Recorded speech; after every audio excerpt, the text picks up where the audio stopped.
Well, friends, you're hearing that song, and you know what that song means. It means Will and Christian are gonna talk comics. Welcome to another episode of Comic Book Ketchup. It's been a hot minute since Christian and I have done an episode together. We've been, lots of good hosts, lots of good episodes, but one of the things that bonds Christian and I together is our love of the medium of storytelling of comic books. It goes way back to like cave drawings from early humans expressing their stories and their ups and their downs and their highs and their lows. We humans been doing comics for a long time. Images with words, expressions, art, and I'll make the case that it's one of the most long-term form of storytelling since the very beginning. And here we are. We're going to talk about some stories that we're really stoked about and really happy about when it comes to comics and the words with pictures and thought bubbles and all those things. So yes, welcome to another episode of Comic Book Ketchup. And as always, thank you, friends. Thank you for your support. Thank you for being here. Smash that like button. We've shared that, if one of these videos, YouTube videos, gets 50 likes, I'm going to make a video of me doing something stupid in public, and it could be frolicking through flowers. It could be me surfing with a Speedo on. It could be me making snow angels in my bathing suit. I don't know, but I'm going to do something and record it and put it on YouTube. If you smash that like button, we get over 50. I'm not doing 49. It's got to be 50 and above. So there you go. Christian, welcome. How are you doing, buddy? Doing all right. Spring break right now, so time to catch up on the nothing that I want to do while in the midst of ending seminary and sending out job applications and resumes and all that good fun stuff. Yeah. We were just catching up with each other at the beginning, and it is the season. It's spring. It's March Madness. Go Tar Heels. They have a game today. There's allergies. There's colds. There's COVID is still hanging around. It's the season of Lent. Holy Week's right around the corner. But we have to take time to catch up with some comics. Before we do that, Christian, remind me, if you could pick one condiment today, to put on your French fries, to put on your hot dog, whatever you're going to use that condiment for. Today, what are you reaching for today in your cupboard? It's always going to be ketchup. I mean, Always plain, ketchup. simple ketchup. Nice. Like it just makes things better. Yeah. I like that. Yep. I'm a ketchup person too, but I will say that I've discovered a place here in town that has really good wings, and they're now my favorite place to get wings here in town. And what I've been doing is ordering them plain, and then I get a side of blue cheese and a side of the hot buffalo sauce, and I just kind of dip on my own. I'm in charge of the dipping. They don't do it. So right now today, I'm feeling I may watch the Carolina game a little bit later on with those wings, and it's going to be blue cheese and buffalo sauce. Those are the condiments I'm choosing today. Ketchup stored in the pantry or the pantry. Oh. Oh man. So Evan, are you asking if it's in the fridge or in the do you put your ketchup in the fridge or do you leave it out room temperature? Maybe that's what it's leave it in the fridge. My mom leaves it out. Gotcha. Yeah. Yeah, in the fridge or the pantry. That's what he meant. Yeah, there you go. Yeah, I know that's a debate. Over on Whole Church, they're debating whether hot dogs are sandwiches or not. Well, we'll debate whether you should put ketchup in the fridge or in the pantry. Evan, what do you do? You're online right now. What do? You put it in the fridge or leave it out? The amount of people that I respect that have said a hot dog is a sandwich, I don't know. My respect for them has kind of gone down. It's a hot question. It's a hot question. Forget about Doctrine of the Trinity and what we believe about Christ. It's hot dogs, man. It's hot dogs. It's time to create a new church off of this issue. Like I'll start my sandwichless denomination. Well, cool. Well, let's get into some comics. Lightning round. Let's talk about. He's a pantry guy. Let's talk about. That's our lightning round. This is my first lightning round. I just talked with Evan about Umbrella Academy for our Flicks Friday episode and binging those TV shows, streaming services. And I went back and read the graphic novel again to refresh my memory of how good it is. So I'm a huge fan of this book. When it gets on in issues and in graphic novels. he gets kind of Grant Morrison on me, where they where it gets kind of too smart for me, too meta. And but this first graphic novel, Apocalypse Suite, Volume One, is just peak comic book storytelling with the art and superheroes and the drama that goes around team. So, Christian, have you read this one? I've not read this one.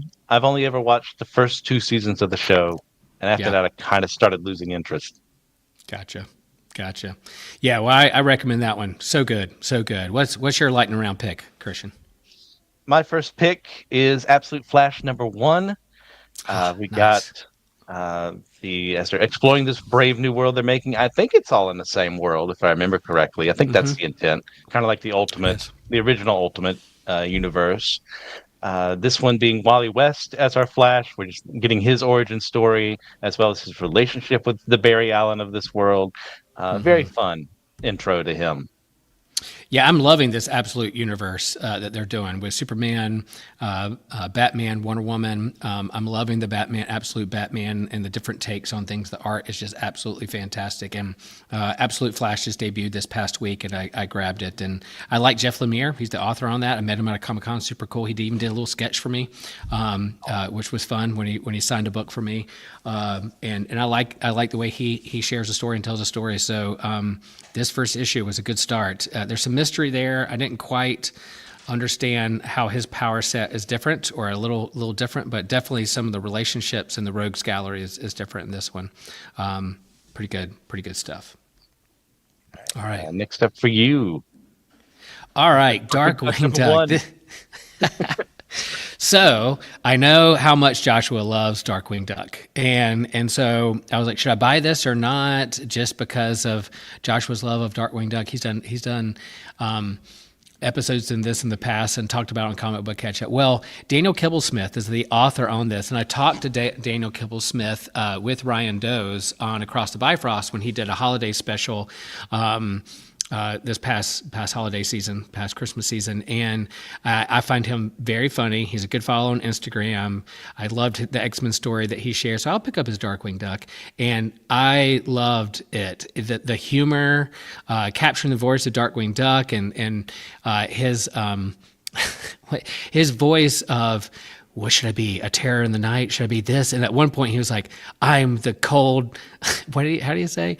I'm the shower in a hotel where you don't know if it's cold or hot or not, or something like the splash of cold water in a hotel, in a hotel shower. And it just made me laugh and giggle out loud without anybody around. So I definitely picked this up. If you like Darkwing Duck, you like this kind of genre, but also Daniel Kibblesmith is a great follow on Instagram and has a good knack for capturing good, funny voices and very quippy. Christian, have you checked this one out? Are you a Darkwing Duck guy? I am a Darkwing Duck guy, not as much as Joshua is. Obviously, I don't know if anyone else can be, Right. but I have not checked this one out yet. Yeah, is if you can get it online or find a copy somewhere digitally, it's worth checking out. It's very very funny, and I thought very very well done. Cool. What's up for you? Last one for my lightning round. I think for the lightning round in general, Avengers 24, a very fun story McKay's been telling with a heist with Kang and Black Cat versus the Avengers. I really enjoyed what they were doing there. Like the reason why Felicia was even in this heist in the first place, so that she could work with her time displaced father, because that's why Kang gave her the reason for doing it. Yeah. Made perfect sense to me, but also it kept the hero ness of Felicia, because he had a great series with her earlier on, where unfortunately she was ruined by certain elements in the Amazing Spider-Man run. But we'll get to that later on. Uh, but for while he was in charge of her, amazing character, and while he's still in charge of her here for Avengers, great job. And the Avengers get a great time to shine too, as they fight Kang and the Grandmaster and this new villain Murden that's kind of showed up on the scene. Yeah, I agree. I like this book a lot too. I've been following it. Avengers is one of those kind of staple books that are always in my pool, no matter who's writing or telling the story. And they did remove Thor off the team. He took off, and they replaced one Storm wielder with another weather control mutant with Yeah. Storm. And I like Storm on this team. She's one of my favorite X-Men, and I like her being a part. I don't know if this is her first time ever being on an Avengers team, but she's on it, and I love her voice. And I love her place on the team. Yes. And was a nice comment here from Evan. Oh, whoops, actually, yeah, we went to Darkwing Duck at Disney. And he kissed our baby. Fantastic. Not many people can say that, Evan. Not many people can say Hey, that. a rare sentence. Cool. Is that it for our lightning round? That's it. All right, there you go. Well, let's go hop over to our main books right now that we want to discuss. And first up here is One World Under Doom. I like that Marvel, when they start planting seeds about movies or things like that, they want to get it out they center some characters or elevate some characters they know that are coming down the road that are going to be in pop culture on the big screen. And since we have some Marvel, Avengers, Doomsday movies at some point in the near future, couple years, something like that, well, here we go. In the comics, we have One World Under Doom, and this is springboarding off the big event from last year, Blood Hunt, and where vampires took over the entire world, and Blade was all in the mix of it, and Doctor Strange was helping. In the midst of that storyline, Doctor Doom tricked, connived, sleight of handed Doctor Strange to give him the mantle of Sorcerer Supreme. And so not only is Doom, not only does Doom do what Doom does, but he is now also Sorcerer Supreme. And then it kind of lay low for a while. You're like, okay, whatever's happened to that. Well, guess what? Now here's the event for the spring leading into the summer, and there's all kind of like side issues affecting the entire Marvel universe. One World Under Doom. Doom has taken over.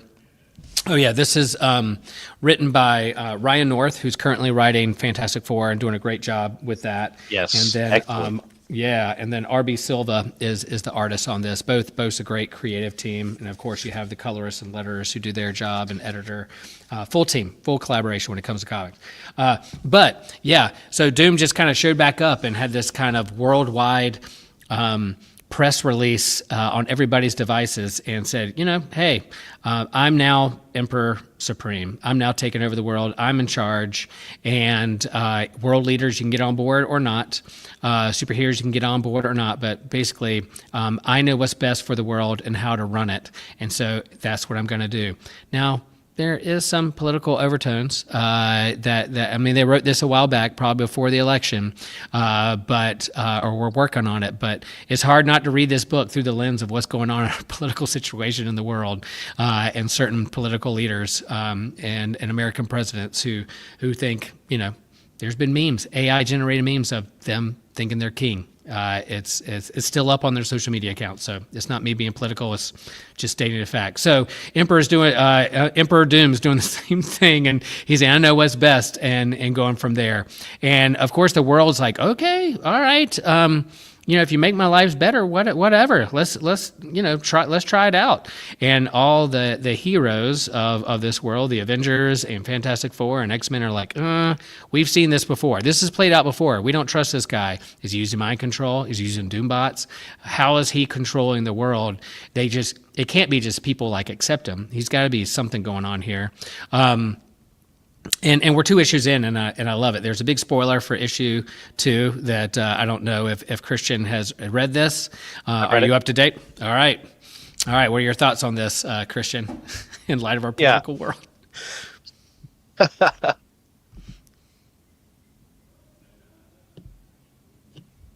Oh, you're muted. You're muted for some reason. Well, let me try that again. Yeah. Okay. There you go. Well, in contrast to the first issue, where we had most of our teams assembled, this is more of a Fantastic Four issue primarily, which makes a lot of sense given who we're dealing with. So the Avengers just show up at the end. Spider-Man doesn't show up like he did the last time. So we're just focusing more on how they're handling Doom. And of course, they're taking it poorly because who knows Doom better than them? Right. They know, yeah, there's a benevolence behind Doom. Like there is a noble guy there, but he's also hindered by the fact that he thinks he's the best, that he's the only way, that you either it's his way or the highway. And if you don't get in line, well, guess who's becoming a Doombot like he did with Zemo in the first issue Right. to take over Hydra. Or was it? Yeah, it was Zemo, right? Yeah, In the it first was. issue. Yeah, yeah, okay, yeah. And then we get to that wonderful conversation that he has with Valeria. And I love their relationship so much. And North plays with it spectacularly. Of like this, like he's the reason that Valeria even exists. Like Hmm. he, helped keep her alive, and she's got this. Her godfather in many respects. I think Yeah, this is that may actually be his Mr. title. Fantastic and sorry, talking Mr. Fantastic, Invisible Woman's daughter, like their youngest, right? Yes, yes, And so there's a part in here where she kind of sneaks off to talk to Doom on her own to kind of figure out without her parents. Like that's got to come around the corner shortly. yeah. That's going to come back. But keep going, Kurt. Keep going. Yeah, yeah. When I had this wonderful discussion, you can tell immediately where Doom wants the conversation to go. It's such a leading question of like, well, how do you justify democracy? And Valeria starts off with, well, it's way better than anarchy. And Doom completely agrees with her because there's no central figure, keeping things in line. It's everyone for themselves. And like, I get behind the logic behind that. And then, of course, he's going, okay, well, your democracy is flawed. You have flawed people in charge. And look at me, look at Doom, look at all that Doom can do for the world. Trying to, seduce her politically to his side of things because he's got this mentorship role with her. He's like a surrogate father figure in many respects. So he wants her approval because, he does, love this kid. So I really appreciate what North did with them. Yep. Yep. Am I still? No, I'm on. Yeah, I agree. That is mainly a Fantastic Four, but then leaning into why is Doom doing this? What's behind this? We're all asking, what's the motivation? He eventually shares in it, like for glory, for glory. He's honest about that. And then here's spoilers, y'all. If you haven't read this, you don't want spoilers. I'm giving you a chance to pause, go read the book, and come back. All right, something happens with Ben Grimm in this Christian. Let's as you what happens here? What happens with the Yeah. thing? So the Fantastic Four do what they do. They confront Doom. And in the process, Doom's having none of it. So it as another way to show up, Richards one more time, who has tried over the years multiple times to like heal the thing, make him into a human again. Doom's just like, I can magic my way out of this now. I'm the Sorcerer Supreme. You no longer have your powers. You're no longer a Rocky guy. You're just Ben Grimm, the human man. He cures them. He cures them. There's that, and you can't tell in this issue whether Ben is happy about that or not. I've lost my powers, but he's always kind of longed to be human again and be a normal person. So, but at this heightened importance, when his power set and strength would come in real handy against Doom, he's been taken off the table. He's now human. And with the Fantastic Four movie coming out this summer, with other tie-in books and other things I've seen in solicits, it seems like even the thing's getting his own book. And I'm like, where is that play? How is this gonna? Affect other books that he's in, the other Fantastic Four, the Fantastic Four, the Avengers, those things. So anyway, yeah, he's cured. How long would that be? That's happened before in comics. He's gone back to human form and then brought back. So who knows how long this will last of him being human? But he gets to be human again, and go from there. So we'll see how long it takes. That was a Yeah. big, There's, oh my gosh moment in the comics. there's nothing new under the sun to these storylines. Like we've had Emperor Doom, the graphic novel. We've had Secret Wars, where Doom reshapes the multiverse in his image. Yeah, yeah, We've got Ben Grimm's Secret Wars, suddenly able to shift from human form to his Rocky form, and then the his own title that happened after that as he was exploring these things. Mr. Fantastic secured him before, and he's had to come back. It's like yeah. it's just one of those things in comics. Like it's always going to happen. the Spider-Man's always going to suffer the Parker luck. Batman's always going to face the Joker, no matter how many times they have their final confrontation. It's just cyclical, and it's done in a fun way, so I don't mind it. Yeah, it's neat. Even though some of these stories, like, there are those who will say that there's three X-Men stories, right? There's one with Magneto, there's one where they play baseball, and then there's like a future time travel story, and maybe an apocalypse story every now and then that's thrown in. But you have these different creators, you have these different artists and authors who put their take on it. And the same way with Doom. We've seen some of this stuff before, has happened before, but here you have Ryan North, here you have a new artist, you have a movie coming out this summer. They want to lift up and elevate these characters, and so I'm there. I'm for the event. I'm not buying every single tie-in issue. I'll look around. I can't afford all the tie-in issues, but it's probably going to bleed into the Avengers. It's going to bleed into Fantastic Four. It's going to bleed into X-Men, and I'll see how that affects their universe over there. Cool, fun. Yep. What's up? What's next, Christian? All right, we got Space Ghost 11 next. Nice. I have been adoring this series. We had an episode on systematic ecology with my dad a while ago when we covered go find that Space issue. Ghost. Go find it. Go find that episode. We broke down Space Yeah. Ghost with Christian's dad. It was so much fun. He's just always been one of my favorite characters in comics, in cartoons. I think I may have even mentioned in the episode, Dad made me a Space Ghost cake one day for my birthday growing up. And like, he's cool power set, cool villains, and this is a villain issue because we get our Council of Doom. And after having been built up from earlier issues, they're now coming against Space Ghost under the direction of Xander Abal, who's kind of a playoff of a character who was from the 80s Space Ghost cartoon.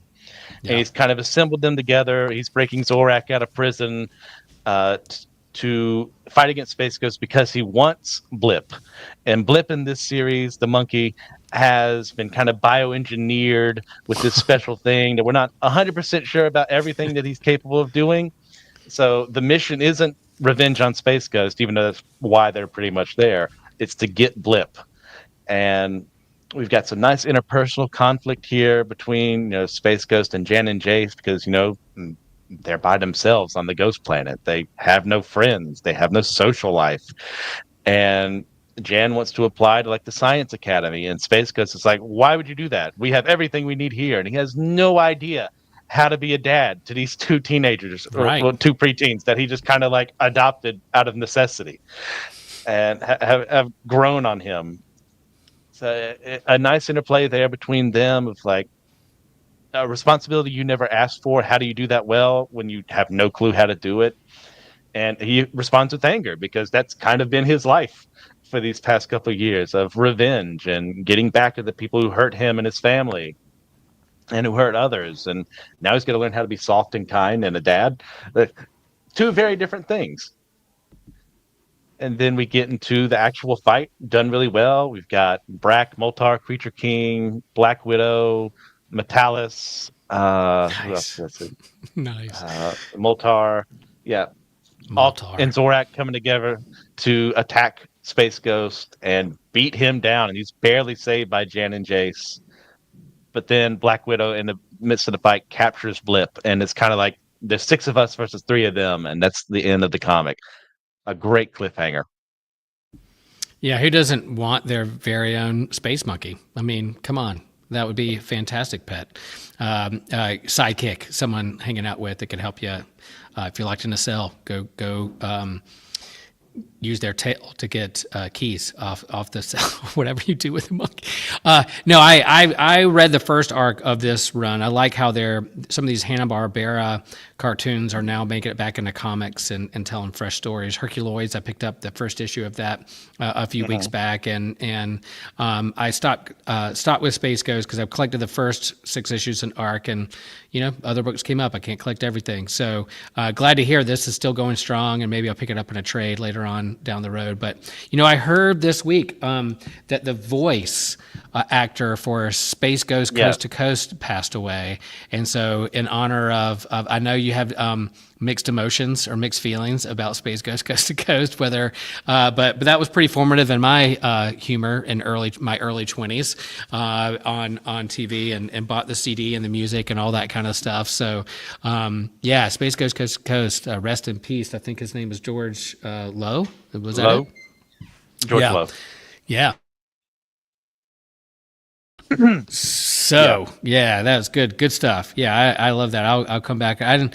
Yeah, Space Ghost was so we talked about in that episode with your dad, like that cartoon and growing up as a kid, Saturday morning cartoon kid. That was a great episode to talk about the kind of the history of Space Ghost and your dad's history with it too. Pretty cool thing. yeah, All right, what do we got next? What do we got next? Ooh, yeah. Wolverine. Okay, Wolverine is the best at what he does, and he's got some sharp claws, and he's got some metal plated skeleton. He's got a healing factor.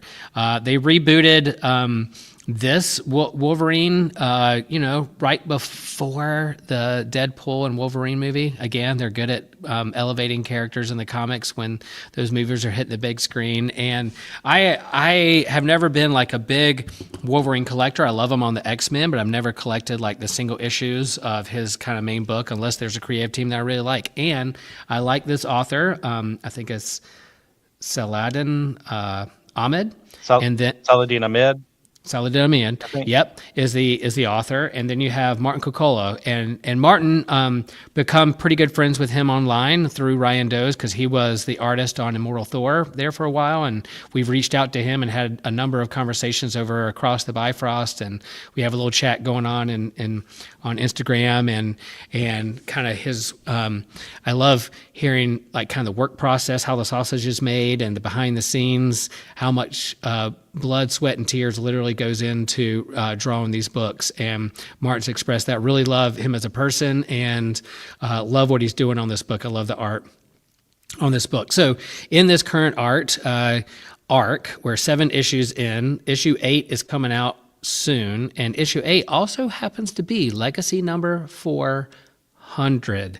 And so we're building up to these legacy numbers. Marvel will do this thing where they renumber books to help you jumping on point and new number ones and all that kind of stuff, but they'll also play the other game with legacy numbers and collector's issues with that. So we're getting close to legacy number 400. I'm a sucker for that. I'm a legacy number guy.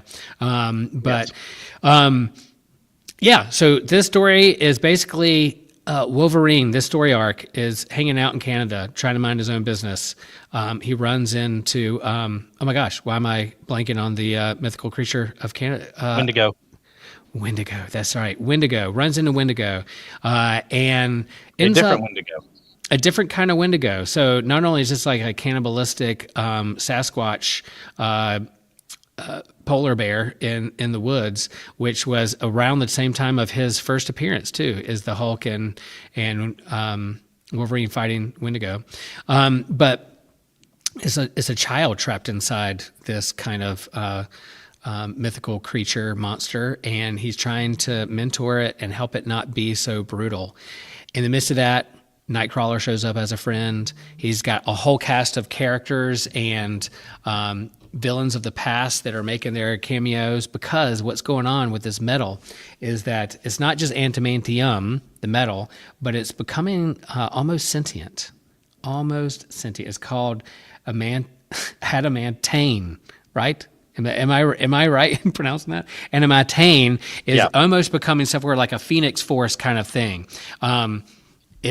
Is it a little cheesy? Is it a little far-fetched? Of course, it's comics. But if there's people who have the metal adamantium a part of their own skeleton or claws, it's taken over their bodies and kind of possessing them as like a ghost or demon possessing them. And so Wolverine's had this happen to him a little bit, but he's resisted with his healing factor. But we're kind of building up to this big battle in issue 400, where is he battling all his rogues gallery and a sentient glowing yellow metal that's he's infused with. Yeah, that's what's happening. Christian, what are your thoughts? Yeah, this has been fun so far. You've got all these different adamantium characters. We've got Cyber and Constrictor and Wolverine, Laura Kinney, X-23, involved in Yeah, here, and we've yeah. got this issue or last is when Romulus shows up, Hmm. who is from the Origins comic that they did, and that some people weren't very big on. Parts of it I'm fine with. It kind of got lost along the way, but Yeah. it makes sense for Romulus to be like the herald of the adamantium in this case, because he's always Hmm. been kind of psycho and wacko. Um, And you don't know what to as well as believe. Like part not. of that is like he tells all this stuff about Wolverine and his history and legacy, and there's all this convoluted stuff and a part of his family tree and where he comes from, his origins. But you don't know if he's telling the truth or not, which is a good villain, right? Which is a good villain. Yeah, yeah, he does an effective job here as once again kind of like the herald of this entity. This as they're retconning things with adamantium, the like kind of almost make it a primordial element of the Marvel universe, much like the Phoenix would be in that regard. So yeah, this is fun. It's not the brainiest comic in the world, but you know what? It doesn't have to be. It's good fun. It's not stupid. It's not elevated. It's what it is, and it's just enjoy what's on the page. Is action packed. It's slashing. There's blood. Martin has shared that he really likes body horror. He loves doing like gross Ooh, stuff and playing around with what you can do on the page when it comes to art. What Marvel will let him get away with or not. He's even had some panels that Marvel's come back and said like, "Hey, can you redo that one? That's a little over the top." Which is we don't want to put a red band on this particular comic. So that. So I love that. I love that he goes back and forth and just loving what he's doing. And I'm really excited about issue 400 because you're going to have it's probably be extra thick, extra overpriced, whatever. It'll cost a lot. Extra pages, extra creators. But then Daniel Warren Johnson, one of my favorite creators in comics, also has like kind of a bonus story in it where he writes and draws some Wolverine. So I can't wait to see Daniel Warren Johnson's take okay. on Wolverine. I think the world of him as a creator and can't wait to see that. So that's what's coming up with Wolverine. Yeah, lots of good stuff. Yeah. Final one for the day. God help us all. Um, not to give things away at the very beginning. Yeah. Yeah. So, in the Amazing Spider-Man storyline, we had Zeb Wells, a very divisive run. One where we were at Comic-Con 2 years ago. There was someone who in the audience who was actually enjoying it. Good for them. I was not among that number. It is needless suffering. It is needless uh, resistance to the fact that we made a mistake, 15, 20 years ago when we did One More Day, and we're going to just click our heels together and dig our heads under the sand and never admit that we were wrong. And that continues on with this. So now that Wells has left, there was that interim period they always tend to do in the more modern Spider-Man of like, we'll have a rotating cast of writers, but they only have two this time. We've had Justina Ireland and Joe Kelly. Joe Kelly, of course, is going to now be the head writer of Spider-Man after this, and he's not really doing himself any favors in my mind. But what we have here is the 8 Deaths of Spider-Man storyline. Uh, Based off of the events of Blood Hunt, Doom became Sorcerer Supreme. And as part of the deal being Sorcerer Supreme and a story never told before that was just invented right here, there's always been in the Marvel Universe, always been. One time in the year, Doctor Strange must fight off the 8 Scions of Sidorak, who has caused them to fight against Strange to like see who can reign over him. And if they reign supreme, then they'll be like his chosen child. These characters who have always existed before, never, they definitely appeared before this storyline. And there's been some ups and downs. There's been a really cool character introduced, Syra. I like her a lot. Um, there's some fleshing in on the X-Men side of things as well, as they've been introduced here to help fight against the Scions of Sidorak. But Spider-Man was tasked by Doom, because the story says so, to be the champion instead of himself, because this is beneath Doom. He has other matters to be concerned about.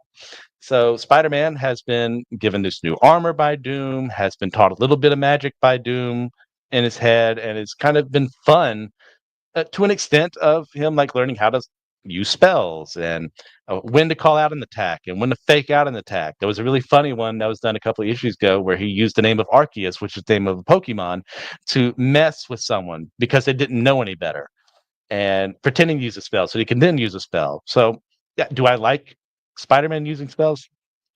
Kinda. It's Okay. Nice. I like interesting that. in that regard.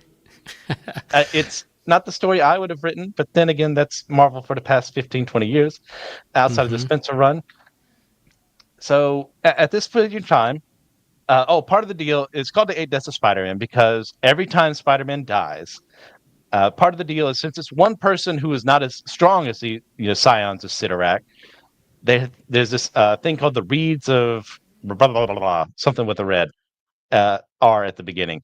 And that means if you die, one of those eight reeds is broken and you come back to life. So Spider-Man has died, I believe, at this point, four times fighting the Scions, but then bargained with Death, who is now Phil Coulson because of events that happened on the rest of Marvel. Don't worry about it. Synergy. Um, and Aunt May, Robbie Robertson, and his girl of the week, Shay, who has no personality whatsoever, died in the events of what happened here. And he went through this whole nihilistic phase of it doesn't matter what I'm doing because he saw 3 million deaths as part of this. It's its own thing. And there was three straight issues of nihilist Spider-Man. It was awful. And but he came back, regained the will to fight when Aunt May died for like the 50th time in her existence. And so he bargained, hey, let me get rid of these other reads, bring them back to life. But in the last issue, he died. And this would have been permanent. So what happened is Syra, who was one of the Scions, who I actually do like her character here. They do a good enough job with her. Kind of learned a little about humanity through him because he fought way differently than Strange did. Strange just kind of fought them. It was part of his job. Spider-Man actually cared a lot more. Not to say Strange doesn't care, but like there was more of a human influence on Mm. them. And she saw his willingness to give up and sacrifice a lot. And so she gave up her immortality to Coulson to bring Spider-Man back to life. And in this As whole one time, does in her, comics.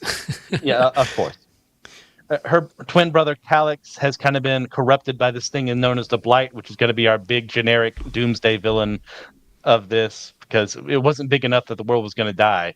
So it has to die again in this regard.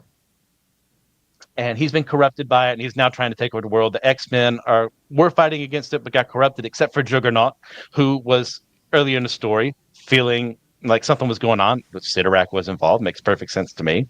So they went to New York to intervene. Since they're in Alaska right now, it took them a while to get there. And currently the X-Men are corrupted. He's trying to get them to see sense again. Doom has shown back up, and Strange has shown up in his astral form. They kind of have this nice back and forth, like, you should have been doing this anyway, but like, this is beneath Doom. I'm here because I want to be. You should just let me nuke this entire city magically. And then at the end, when Spider-Man comes back to life, blessed with the power of Sidorak, he's the Spider Juggernaut. And that is how Oh, we end the story. I I like. have mixed feelings. Yeah, makes me. I kind of like that Spider Juggernaut. I don't know if we've seen that before. We have I like not. the idea of him doing some spells and maybe some spider spells. There's some, Madam Web and Yeah. a web of mysticism when it comes to the spider totem and those kinds of things. That kind of makes sense. You could do tap into the spider force or whatever. But Yeah. him I know being I'm being really okay. sarcastic about Yeah, this, but there are good parts to this story. yeah. It's a mixed bag. Go ahead. I hear it. No, I'm not reading this book. I'm not currently reading Amazing Spider-Man, but the only Spider-Man book I'm reading right now is Ultimate Spider-Man. I really, really like Way better. what's going on over there. Yeah, the art and Hickman's doing a good job. But the fact that they got to tie this into One World Under Doom, and if they're going to make him a Spider Juggernaut, I might have to flip through the next issue and see what that looks like. I like that. An unstoppable spider ramming I through mean, walls. I mean, that's everybody's fear, yeah. right? I You mean, can't it's nice smash him. enough You not can't to. smash that spider. Yeah, yeah, yeah. It, it's one of those, some people don't really like Spider-Man in space. Some people don't like him on the mystical side of things. They just prefer him to be street level. I like when he interacts with other worlds. This is too much of that, in my opinion. Like if Spider-Man ever Right. went out with like the Guardians of the Galaxy or the Starjammers or the Imperial Guard of the Shi'ar or something like that for like an extended amount of time, it would feel a little too much outside of like maybe like an issue or two. So Right. it's overstaying its welcome. I think the Justina Island issues have been the best here. outside of the fact she's had to deal with some bad Joe Kelly plots. I'm tired of them just bringing back the same old people because they've offered other people like Hickman wanted the job at one point in time. I know Zdarsky wanted the job at one point in time, but they were told they couldn't do what they wanted to do. And that's kind of like the open secret of the Marvel editorial world is that their buddies are the ones they keep hiring for these things because they're willing to play ball. And to a certain extent, yeah, you should be willing to do what your editor wants you to do. But when an editor refuses to do something good because they don't want to admit that they were ever wrong to do it in the first place, I take issue with that. I hear you. If you had like your dream writer for Spider-Man right now, who would that be? Man, it'd probably be Zdarsky. I really enjoyed a Okay. spectacular run. Hmm. Um, he did well. I enjoyed was it Tom Taylor that did Friendly Neighborhood Spider-Man? Yeah. Hmm. I enjoyed him. If Hickman wanted to jump from Ultimate to Amazing as well, I wouldn't mind that either. Nice. Yeah. There's. North would be my. I want North because what he wrote of Spider-Man and One World Under Doom 1, fantastic. I mean, Yeah. not to get rid of the pun there. Like his Fantastic Four run is spectacular, is amazing. I think he'd do well on Spider-Man too if he was Nice. allowed to do what he wanted to do and not what editorial wants him to do. At this point, Yeah. like I have in the heading there, I'd rather have Doom for editor because at least he respects Spider-Man. I. Yeah, I like how Ryan North has kind of risen to be kind of one of the top creators at Marvel right now, and given some of those titles. I would hop on that book if they rebooted Amazing Spider-Man with a new #1 with a legacy number right underneath it, with Ryan North writing. I would probably jump back on the book for sure to see what he did. Well, you're going to get Joe Kelly and you're going to like it. Juggernaut, spider, not. I don't know. I love that. Cool. All right. Well, those are our main books, friends, and tell us, communicate with us. Let us know, and on Instagram or on YouTube, what are you reading? What would you like for us to talk about when it comes to comics? Is there a graphic novel? Is there something that you're catching up with that you haven't read before you're really geeking out on? Let us know what you're reading and we might even bring you on Comic Book Catch Up. We might even invite you to be a guest. If you chime in the comments and let us know what you're reading, I would say like, hey, come on. Let's talk about comics on it there. How's that for a lore? All right. So in our recommendations here, out of all the books we've discussed, what's the book one book you would recommend? I'm going to say One World Under Doom. Okay. It's pretty dang good. Um, is it something that's happened before? Yes, but it's done in a fresh enough way to be fun, to have some good character interactions there. I would say One World Under Doom. Yeah, that's a good pick. I'll go back to Umbrella Academy, Apocalypse Suite, Volume 1. Pick it up. It's a good graphic novel that you could pick up on your own and read, and it's just a fun superhero book and really creative and smart and witty, but also angsty and gothy and whatever you want to do. That My Chemical Romance. Think of My Chemical Romance mashed up with a superhero book like X-Men, and there you go. There you have it. All right, let's talk real fast. Like, there's some comics coming out. We were talking before we got on here, some books. There's a lot to look forward to. Not only do you have like back issues and then the comics in your present day pull box at your comic store, but also there's solicits, things coming down the road. And we have a couple comics I'm really looking forward to. One is Godzilla versus Marvel. So Godzilla's out there everywhere these days. He mashed up with DC Comics and had against the Justice League. That was a great story arc. Well, now they're rolling out pretty soon. It's going to be Godzilla versus Fantastic Four versus Spider-Man versus Thor versus Avengers. How does Godzilla mix up with the Marvel heroes? We're going to find out. I'm really looking forward to that one. Yeah, I enjoyed the one that they did back in the 70s was like a 24 issue run where he would interact with the Marvel universe and like fight Shield with Dum Dum Dugan and the Fantastic Four would deal in when they turn him small. And then the very end, there's a fun issue with like the Avengers and Fantastic Four and Spider-Man shows up to just mess with J. Jonah Jameson for a little bit. It's a really fun issue. I'm looking forward to what they're going to do with them because I enjoyed also the Ultraman Avengers one that they did Yeah. not too long ago. That was a lot of fun. Yeah, and I believe I saw hot off the presses that there's going to be a Godzilla versus Thor written by Jason Yes. Aaron coming back to Thor. So we have to listen.